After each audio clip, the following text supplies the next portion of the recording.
Hi, welcome to Leap Taken. This is Mika, and here at Leap Taken, I talk about all things witchy, craft related, law of attraction, manifesting, esoteric, and everything else in between. And today, I want to talk about what a lot of us are talking about, which is dealing with this pandemic occurring in our world today, and doing that while practicing a magical lifestyle. So, what does that mean? What does that look like, and what should we be avoiding? So, what it means to me as someone who does that is being mindful and being aware of all the mundane things that I need to look out for: washing hands, social distancing, um, cleaning surfaces, disinfecting, so forth and so on. Those are the mundane things, and obviously, being mindful and aware of my own health, so that I'm not, making myself, putting myself in harm's way, or spreading something to somebody else. So those are the more simple things that all of us can do, the mundane things. Because I do practice a magical lifestyle, the other part of that is going to be protection wards, energizing crystals, making sure my witchy stockpile of whether it's potions you work on, whether it's a certain creams, oils, whatever you're using for protection, those go in full effect. Everything comes out of the closet, so to speak. Everything that you've been sort of, working on, all those things from maybe the winter where you had did spells and things like that. All of that sort of stuff, those spells and charms and things you work on, it's time to put those into practice right now. The other thing is, while doing that, I still remain optimistic. So I'm still fully aware of the will of the year, and I understand that this is spring. Tomorrow is actually the first day of spring. So I'm still planting seeds of my manifestations to bring into my reality.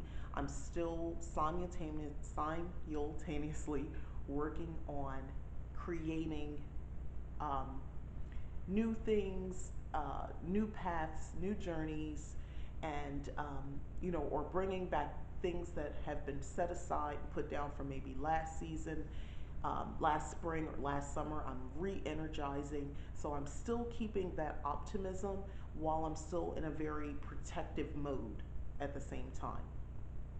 We can do both. We literally can do more than one thing at the same time. So that's what it means for me to do this. Um, Now, what does it look like? It's kind of in what I just said. It's, waking up in the morning, making sure that you're fully aware and mindful about what you're putting into your body, because your health is important. So what you feed, it matters. So yeah, we can have our indulgence. Yeah, I had cookies, occasional fast food, things like that, of course, and the occasional drink, and alcoholic drink and so forth. Everything in moderation. I think we as a society need to redefine moderation, because I think some of us think moderation means once a day or once every couple days, or moderation might be maybe really once a month, or maybe 2 or 3 times out of a 30-day period. But that's another discussion. But yeah, moderation, being mindful about everything. Also, I know most of us, if you're watching this, you're probably under the umbrella of pagan. And I would say let's get in the habit of just saying something over our food, something intentional about being protective and to work to our body's greater good, to heal us, and look at nourishment, food and beverages as nourishment and healing properties, things that are going to heal us and that will give us fuel to, weather this storm that we're going through as a society. So let's start there. Yeah, that's some heavy stuff, but you need to think about what you're putting into your mouth, what you're putting into your system. So that's the first thing. The other thing is still start your intentions, like I said, over whatever first beverage or meal that you have, first thing in the morning, however you break your fast. So you want to just, this is a time, to protect yourself. I would speak that into existence. I would speak healing into existence, especially if you're someone who is already having some symptoms. You don't know for sure what's going on. You're calling the doctor and they're saying don't come in, just monitor, or whatever they're telling you, because I understand there's conflicting information about if you do have symptoms. They're telling you not to go to the emergency room or don't go to your doctor's office. Some people say do go to the emergency room. While you're figuring all that out, be very mindful, very aligned with the concept of healing and doing your best from a spiritual path.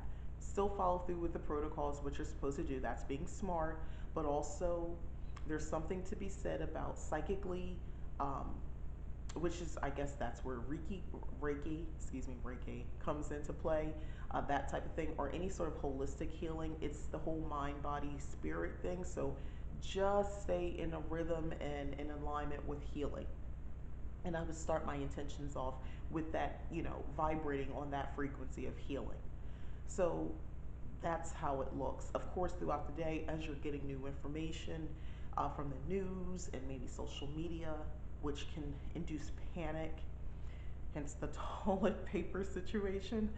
Um, if you are experiencing that, and you have, soothing scents coming, you have your crystals on you, on your person.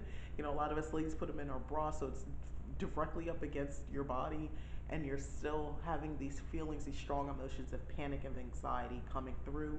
I hear you. I totally understand. Um, Let it wash over you like a wave. Let's not stay in it. Let's not freeze ourselves in that, because you're going to awake fear on a level that you might not be able to control. Hence the toilet paper situation. So let it wash over you. It's a valid feeling, it's a valid emotion. Let it wash over you.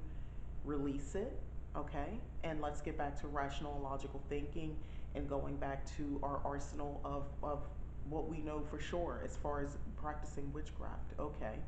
Um, we know how to do abundance spells, we know prosperity spells, we know protection spells of whether it's something that's metaphysical, and then real life dangers. We have protection spells for that as well. We know from those that came before us how they guarded their house against sickness. That was a big part of a lot of folk magic. How to guard, whether it was putting the half cut onion under the sink, all that sort of stuff. Oh, let me just check something, guys. Sorry. Yeah. Sorry. Anyway, we know all of that sort of stuff. So it's just a matter of putting it into practice. Practice your magic. Get a hold of yourself. Recognize and have confidence in your ability to affect change, to manipulate energies that are actually going through our bodies and energy around us. And further, you can cause a ripple effect in the ethers, in the universe, using your mind, using your tools, using a combination of intent and all of that. That's what we do. That's the magic that I'm talking about. And that ripple is not seen, it's felt. So that's why emotions are valid. That's why I said, if you're feeling anxiety to a kind of a fever pitch and panic, let it wash over you. And then begin to do your breathing exercises and meditation, whatever you need to do to sort of get grounded. Grounding work is a great time right now. That's one of the other things of how it looks, is maybe doing some grounding ritual. Grounding ritual could be as simple as sitting on the floor. One of the ways I would do it is literally with my mind's eye. I would see a connection coming.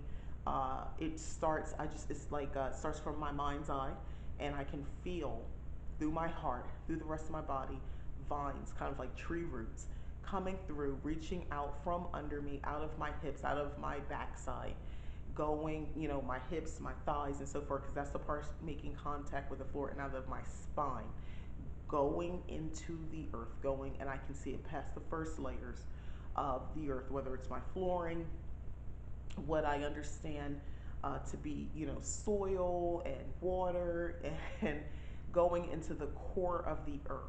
And I visualize this rooting from me going down to what I would consider the core. And it's really just a hot ball. And this is what I visualize and I can feel and see. And then at that point, I'm just doing breathing exercises.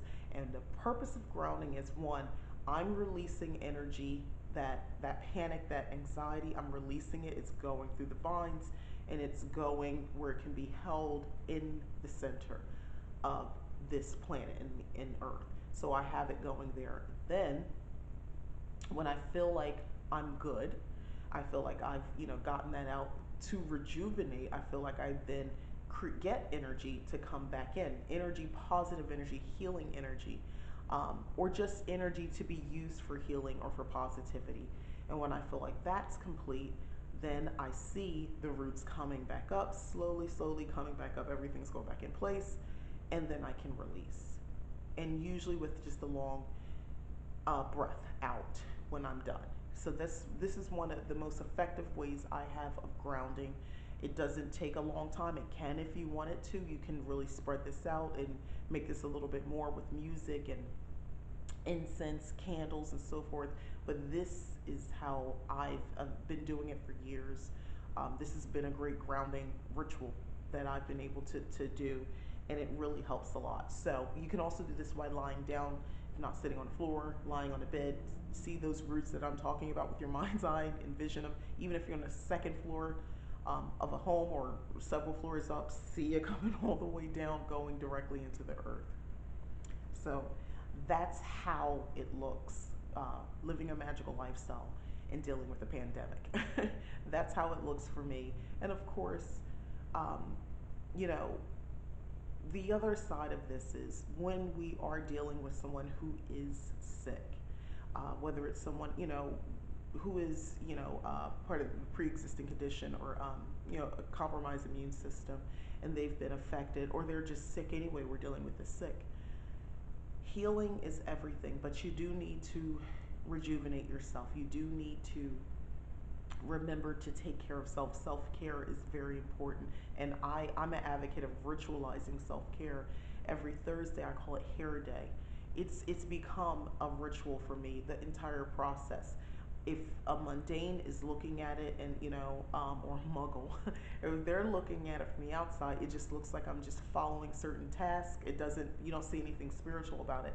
But what you don't know is the oils that I use and I infuse, I've blessed those oils that I put into my products. I use a henna gloss, so I bless that so those herbs work to my benefit and um, help with strengthening my hair and helping it to grow more and be strong so I can retain length. I have already done a beauty type spell to help with hair growth in my scalp and so forth. So, they wouldn't know all that. They would just see somebody, just doing these tasks with their hair. But I've already infused that energy. And while I'm thinking, I'm fully aware in my mind that as for every step that I do, whether it's the pre-poo, the hair washing, the deep conditioning, and all that other stuff, and the styling, I'm thinking positive thoughts about my hair. I'm never thinking, oh, it's so hard to detangle. I'm not thinking, oh, I wish it was more like this, or I don't think in a lacking way about the entire process, but that's a ritual for me. And I do consider an act of self care. I look forward to doing this every Thursday. It's something I like to do. Um, Take time and find things that are part of your upkeep, your hygiene, or whatever, and make that an act of self care. Ritualize it. It's super helpful. It will overall make you feel better and make you feel a little bit stronger to go out and help those who need healing. Now, about that healing, if okay, you're not in a medical profession, but you practice witchcraft, that's finding out about certain herbs and how it can help people. Obviously, you don't want to have anything that conflicts with people's medication, so do your research. But certain teas, at least if it's something just to help them relax because they're maybe in pain or they're suffering in some sort of way, just find a herbal blend of tea that is just gentle and soothing enough that it just gives them a bit of break from what they're experiencing as far as suffering. Whatever it is that you can do that. Don't discount it and think it doesn't matter. Just do that. And I will say this as someone who is a Class A worrier. We have to release that. That's something I am working on. That I'll openly admit that and share that with you. I struggle with worrying, but it has no place in healing. It's counterproductive. You're spelling against your spell. So you kind of have to look at it that way. And I have to remind myself sometimes it's like a default emotion that I struggle with, shutting that down. But I'm working on it. Maybe some more shadow work is necessary. And I'll be doing, like I said, a part two to my shadow work video where I'm going to go just a little bit more deeper into that. And, I might be very well just doing my own shadow work on camera and letting you guys really see how that works. I was thinking more about that, especially with everything going on. I figure it might be good to just go ahead and just share and just really show you what that might look like for some people or me. All right, and yeah, I think that pretty much covers, what it looks like, how it looks like. Oh, and what to avoid. What you want to avoid is going down the rabbit hole of conspiracy theories, and more importantly, sharing them. We don't have room for that in the witchy community. People are pushing that out there because they're in a state of fear and anxiety, and they're wanting to share things. No, I don't think that this was prophesized. No, I don't think that there's this grand plan and we're all in the matrix and there's this one entity or groups of the 1% Illuminati, insert whatever, secret society that is pulling the strings and making this happen because they want a specific political candidate to come in. And if you break down COVID 19, it spells Satan. I don't know. Listen, I'm not here for that at all. Back to the original thing that I said, if you are someone who calls yourself a witch or healer, light worker, insert, but we're just gonna say witch right now. And if you're someone who identifies that way,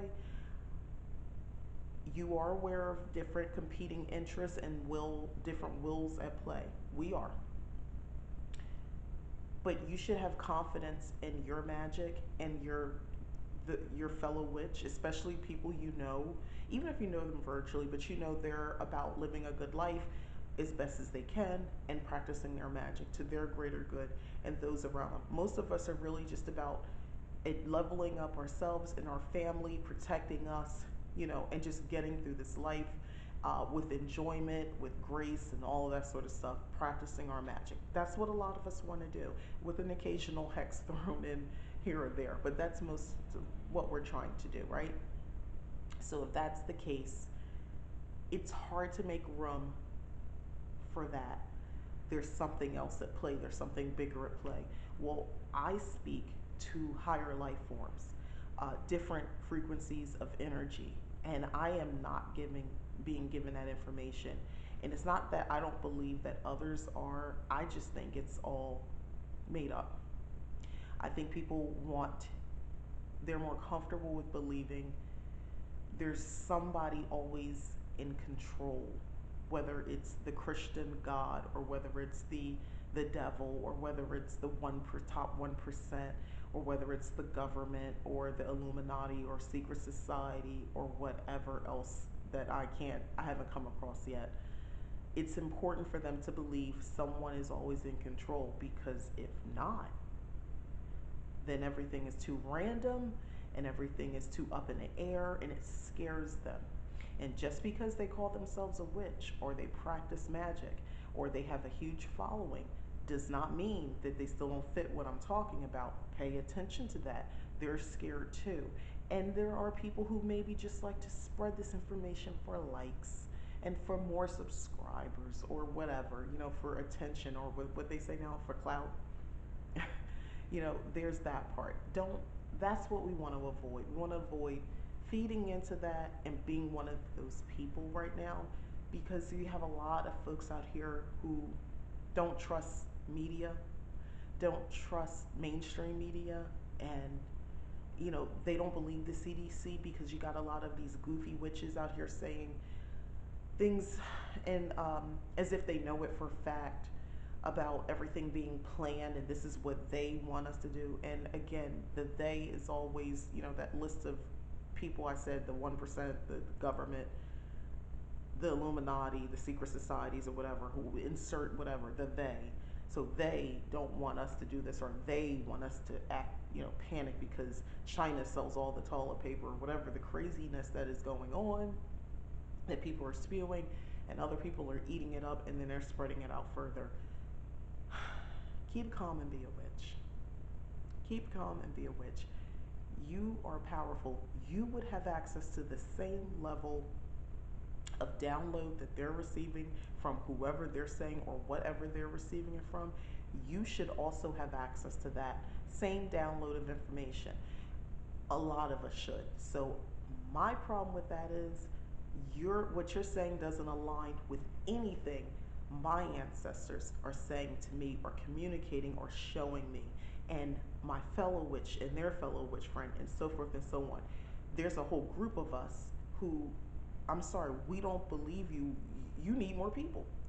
And that's all I'm going to say about that. So thank you for watching. Please like the video if you've enjoyed this content. Go ahead and subscribe if you haven't already. And if you have subscribed, sincerely, I really appreciate it. I'm trying to grow this channel and I thank you. All right, so be safe, wash your hands, keep calm, and be a witch.